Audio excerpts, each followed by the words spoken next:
Afternoon everyone, welcome to DTBTV. Now, I did say I'm going to be doing quite a few videos today, with it being a day off, so I want to get a lot of footage and talking points, as I say, off my chest. Now, I know some of you see me sort of like having it out quite a lot with the supporters that are always demanding sort of like sign-ins or watching other clubs like Chelsea and Man City and panicking.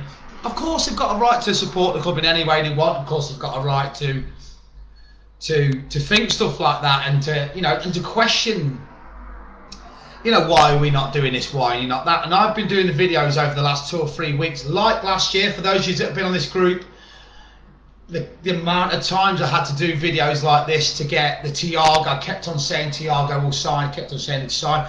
I'd go from gut instinct, and I can prove that by the fact that I went all out with the Pellegrini link. And I know the Pellegrini link came from a close friend of mine that I know, but we did make a bid for Pellegrini. So I just wanted to sort of like back myself up, because I've just actually gone on Twitter now, and Jamie Carragher had just released this like 1 minute ago, and it kind of like made me think to myself, do you know what? This is exactly what I've been saying all pre-season, right? All pre-season I've been saying this, and I just want to read it out to you.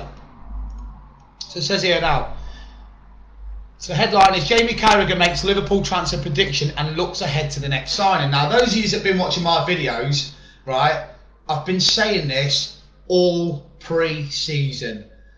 You have to trust everybody at that football club. Now, just listen to this. Jamie Carragher speaks to the Liverpool Echo about Liverpool's transfer situation, future of Harvey Elliott and the need for an extra goal threat.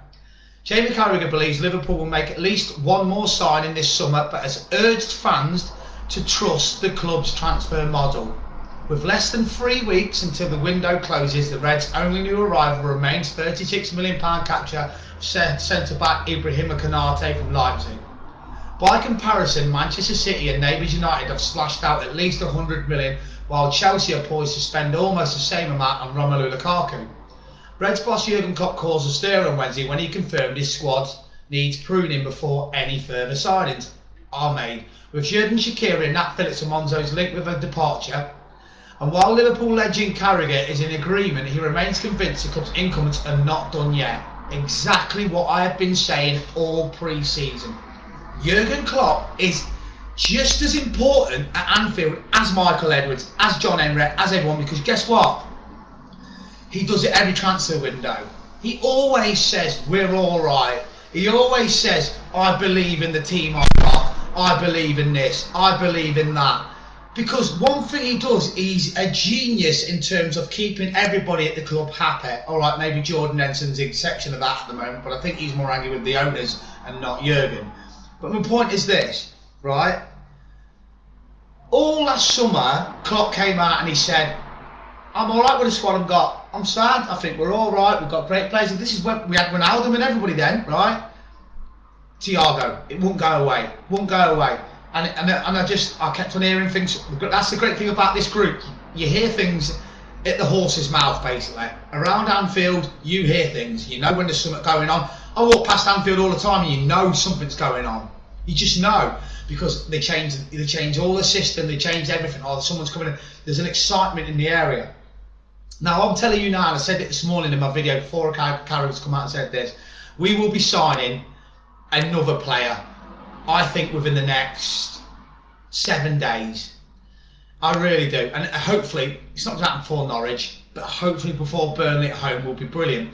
And the reason why I'm saying that is now, as soon as Shaqiri's a box ticked off for going out, then we have not only the funds, because all those people that think we don't have any money are absolutely borderline ridiculous. Go in a club shop, and you'll realise just how much money this club is making. Right? We've sold, obviously, Grujic, Teo, Harry Wilson, now Shaqiri, right? So we're in the green. None of this pandemic, all this crap, we are in the green in terms of, think of the wages that are going off the structure as well, because Shaqiri is on a decent amount of money as well, right? That's not to count off the fact that Divock Origi will probably go as well. Nat Phillips will go. He'll go. And I know he did well last season. Yeah, he did well. He's a good old-fashioned centre-back. But basically, he deserves to play every week. And if I was him, I'll go and play for a Brighton, I'll go and play for a Palace, I'll go and play for someone where he'll play. Newcastle United, he could be an absolute legend up there. You know, go and play for them. We get 15 million. Now, let's not get something twisted here, right? If we didn't have that injury crisis last season, then Nat Phillips would have never played for us. And he's coming on loan to Germany, right? I guarantee you the best we'd have got for him was 5 million. So we've trebled his value in terms of, that's why it's best to sell him now. Because if you don't sell him now and he sits on that bench, not even on the bench, say he doesn't make the squad the whole season, his value drops. Because everyone will forget how good he was last season. This season they'll just see him as a player, don't make it. So to maximise, this is why, what Carragher's saying is, you cannot, and that's all, everyone thinks I'm FSG's biggest fan. Bullshit. I hate the fact that the club shop is excruciatingly expensive, right? I hate the fact that tickets are now like gold dust, forget the friendlies, right? And I hate the fact that sometimes how much the tickets are a joke as well. So I'm not FSG in. But one thing I am is I like to look at myself as someone that knows the game, right? You cannot slag off that club's transfer policy, and that is exactly what Carragher's saying. That's one thing you can't. They don't panic. Klopp doesn't panic. Liverpool don't panic. Chelsea panic. Man City, they just got too much money. They don't even know what panic is. Man United are panicking because they're not Man United anymore. And let's not forget, 3 months ago their doors were getting kicked off, and their whole fan base was against them. So all they're trying to do now is buy their way out of trouble. So Man United are spending because their house is not in order. They were more or less stopping Premier League football games. Chelsea are an oligarchies, Russian gangsters throwing money everywhere, right? Man City are literally the biggest cheats in world football.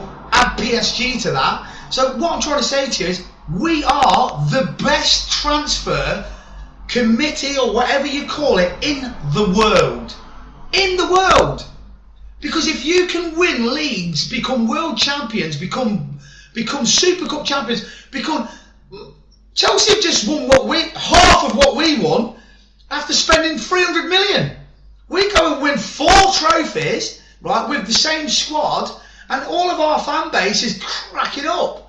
So what I'm saying to you is, I don't hammer someone that you can't hammer. You cannot hammer FSG, Michael Edwards, Jurgen Klopp on their transfer policy, because it works. It is 600, 700, 800 million pounds in the net minus, cheaper than Man City, Man United, and even Villa have thrown more money than us over the last couple of years. But Villa ain't won the European Cup. Villa ain't won the Premier League. Villa ain't won the World Club Cup. Villa ain't been. And do you know what we always talk about? We always talk about what we've won. What about the fact that we went to the UEFA Cup final, the Champions League final, the League Cup final? This is all part of the last 10 years. So if you write it down, how many finals and how many semi-finals have we been in? How many players have we bought for peanuts and sold on for multi-millions of pounds? The only reason we are competing right now is because of FSG's transfer policy. You don't go and find Andrew Robertson from a relegated Championship side, Gini Wijnaldum from a relegated Newcastle United side, without knowing your shit, without researching every single part of the Moneyball. I've watched the film. Watch the film Moneyball. That's how they won series with the Red Sox. They were studying players that nobody else was looking at. Watch the film, you'll understand. They have one of the best policies going. Michael Edwards is a genius. Jurgen Klopp knows that. He knows it. And all this bullshit that you see in the media about, oh, Klopp will walk. Klopp absolutely loves working at Liverpool. That's why he keeps signing extensions after telling us he's going to leave. He loves it. He knows, because it all sings to his hymn sheet. And I always go back to the saying when he was in Germany, right? Borussia Dortmund. At Borussia Dortmund we had bows and arrows. Bayern Munich had bazookas. But it didn't work out that bad for Robin Hood, did it? So this is everything Klopp dreams of. He cannot wait to go out there next season now with his lads, the lads that won in the European Cup, won in the Premier League. He cannot wait to go out there and go against the bazookas, go against the Man City oil spending cheats, go against Chelsea and Roman throwing his money everywhere. Because guess what? It makes him excited to know that he is facing all the odds against him. But you know what? If he didn't believe in the plan at Anfield, if he didn't believe in the transfer policy at Anfield, and if he didn't believe in this project, he would not be here. So I'm going to carry on now with this. I expect one more to come in, but there's no doubt Liverpool have a large group of players that has to be chipped away at. You can see how big the squad is. In fact, by the fact that Divock Origi, who scored in the Champions League final for the club, couldn't get in the starting lineup in 2 friendlies, I'm surprised there haven't been more incomings. I think at the stage now where we trust the operation of Liverpool under FSG, Michael Edwards and Jurgen Klopp. So I've only just found this, which is why I've gone live.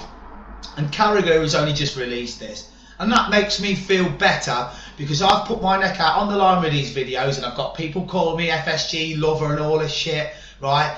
I see exactly what a Liverpool icon and a Liverpool legend sees. He sees a module, a successful module that works. And that is why you say you cannot do anything but trust the operation with Liverpool under FSG, Michael Edwards and Jurgen Klopp.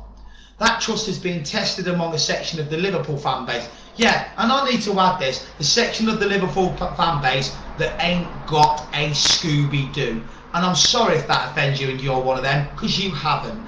Because what we see is Liverpool competing at the highest level. We finished 3rd in the Premier League last season, right?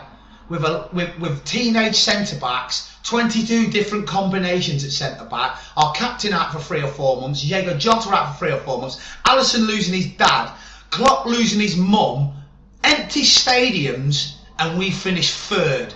So if you don't have belief against all the odds when we can still achieve 3rd place in the Premier League, in that squad, in Klopp, in FSG, in Michael Edwards, well, there's nothing I can do for you. And if you're in that section of the fan base, then to be honest with you, you're probably on your third little conveyor belt of teams you've supported since you was a kid.